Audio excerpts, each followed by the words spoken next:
Hi, and welcome to Real Meal Hub. My name is Kristen Salhart, and I'm the head coach for Real Meal Hub, here to introduce you to iCollaborate, the online meeting virtual platform where all of your nutrition coaches sessions will take place, and where you'll be accessing your Real Meal Hub educational materials and tools. As you can see, I'm wearing a headset. Earbuds with a microphone piece or a headset will help reduce echoing and will help you and your coach communicate more clearly. You will be emailed a link to access your Real Meal Hub room within iCollaborate. Every time you want to enter your room, you'll want to use this link. And I'm going to show you exactly how this works. So I'm going to click over here to my email. And I'm going to click on the link to enter the room. Alright, so while I'm entering the room, I just wanted to remind you that this link is your link for your room.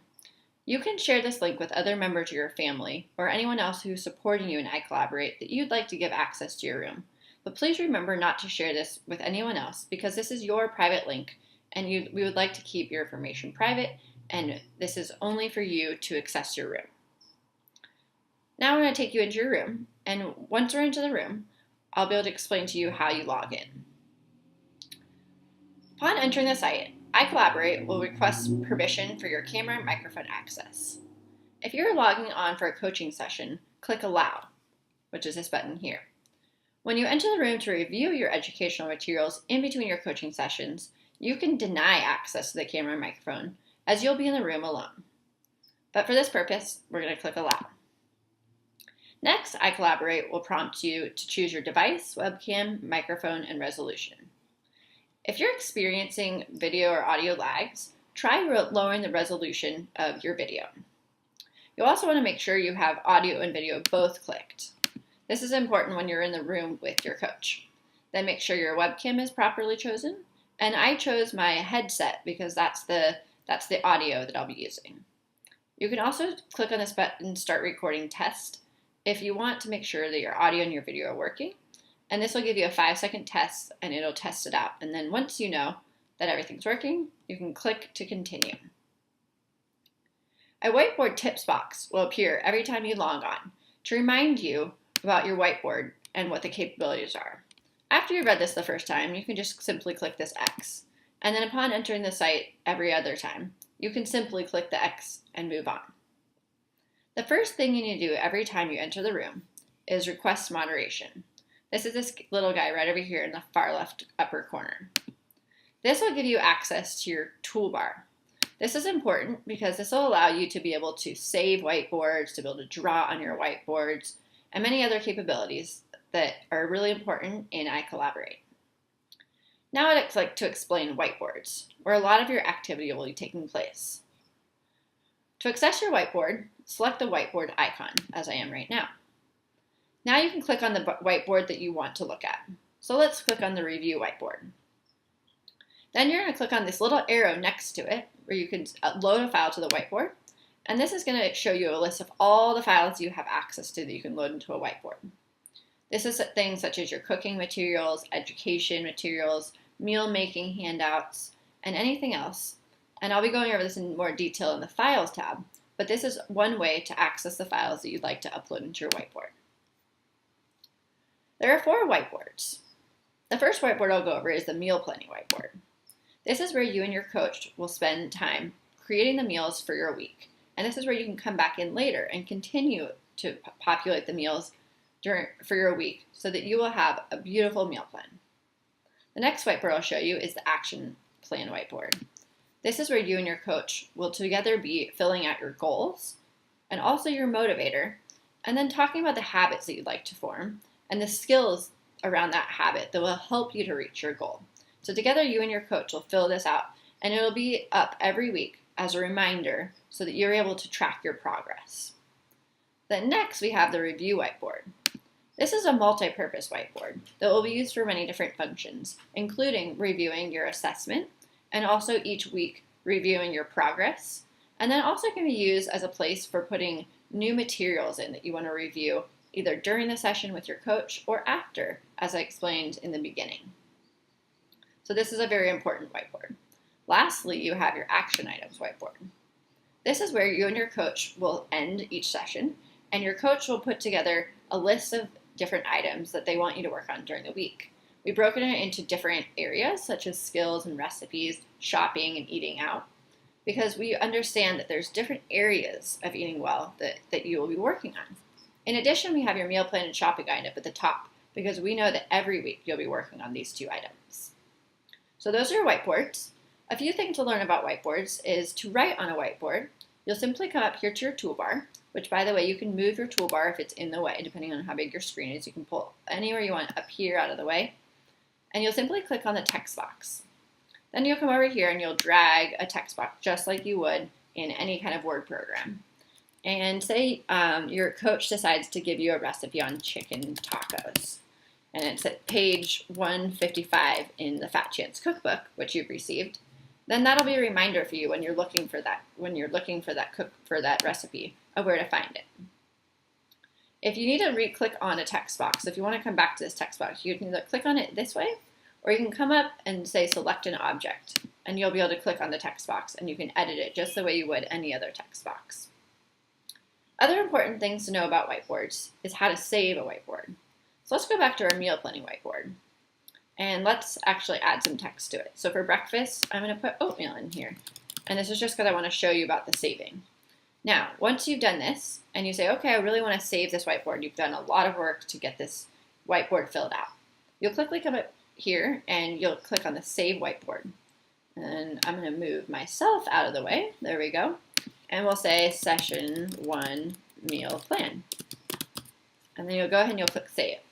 When we go over to the Files tab, I'll show you how that's saved and where it will go. The other way to save whiteboards is to actually save the whiteboard during your session, because say the example I give is when you're in a Word program and you want to save something because you've been working on it for a few minutes and you don't want what you just wrote to get erased. You can come up here in the Whiteboards tab and you click All and then simply click Save. This is just like doing Control Save on your computer for your Word document. And then if you accidentally cleared this whiteboard, oh no, I can't believe I just lost it, all that hard work. Well, thankfully, because you just saved it, now if you press the Load button, which is right next to Save, it should bring all of your whiteboards back up, including your meal planning one. And you can click back over, and wow, look, that is back. All right, so the next thing we're going to go over is your files. In the Files tab, you have a variety of files in your room. These are all different files for your educational materials, your cooking, meal planning, and then also a file for your photos. These first 3 are where your coach will be putting specific materials for you to review after your sessions, based on the conversations you had. Then the photos one, this is where you can actually upload photos to share with your coach. You can see down here, I already have a photo in here, and I'm going to show you how I did that. I'm going to click on the Dinner tab because I just had really good chicken tacos for dinner, and I want to share that with my coach. So you click on the Dinner tab, or on the dinner file. You're going to click this little button up here, this green plus button. I'm going to take off the checkbox for load directly in the whiteboard because we don't want to do that, and then say Select File.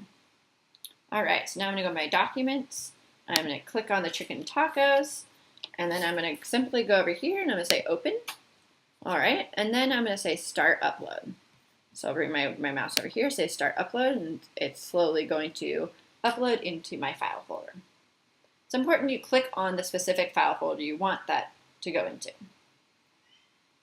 All right, let's see if it actually worked. So we'll go into Dinner, and wow, look, beautiful.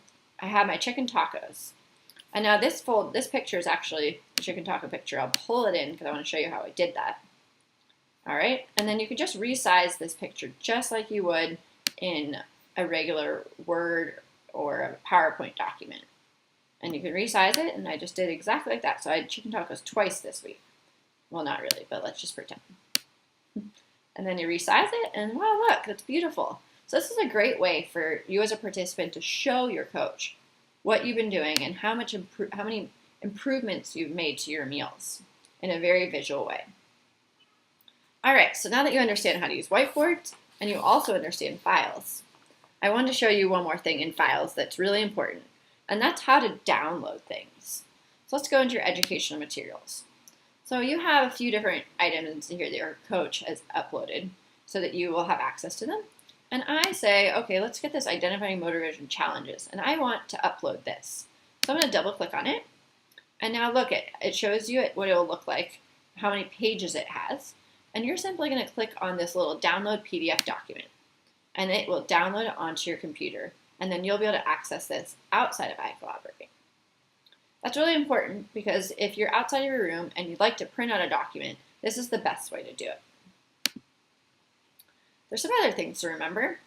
So if you go back to your user tab, if you want to change your settings, so you're in iCollaborate, you just finished with your coach, and you said, you know, I'm going to be in the room for a little bit longer so that I can go over some of the things that the coach worked on with me. But I don't need to have my video and I don't need audio. So simply go to this little double arrow right here, these green refresh arrows, click on that, and now we can change it. So you can say, I want no audio, no video. So then you click on that, simply click OK, and you'd still be in the room, but you would not have the audio or video, which is exactly what you want. Other things are you can also refresh your files. That's really important. And this is important just to make sure that all of your files are up to date. Now, the last thing that's really important is iCollaborate may sometimes have a hard time working, or something's going on your computer and your screen freezes or something crashes. And if you've troubleshooted the best you can, you've clicked in and out of different tabs and nothing's working, you can go ahead and you can click the refresh of your browser. Now, I would like to let you know that you will be leaving the room for just a few moments, and you will not be able to hear or see your coach while you're out of the room. But as soon as you reload, you'll come back into the room, it'll be refreshed, and hopefully the problems will have been resolved. One more thing to know is you can also enter screen sharing mode with your coach. This is great if your coach wants to share screen and be able to show you some things that they couldn't show you without sharing the screen. But you'll want to make sure that you're in just audio and not video for this, because the system works best that way. All right, I think I've explained as much as I can. Thank you for listening to Real Meal Hub's iCollaborate training participant video. We are excited to help you start making healthier choices. If you have any questions during your coaching sessions, please ask your coach. We look forward to working with each one of you and look forward to hearing from you soon.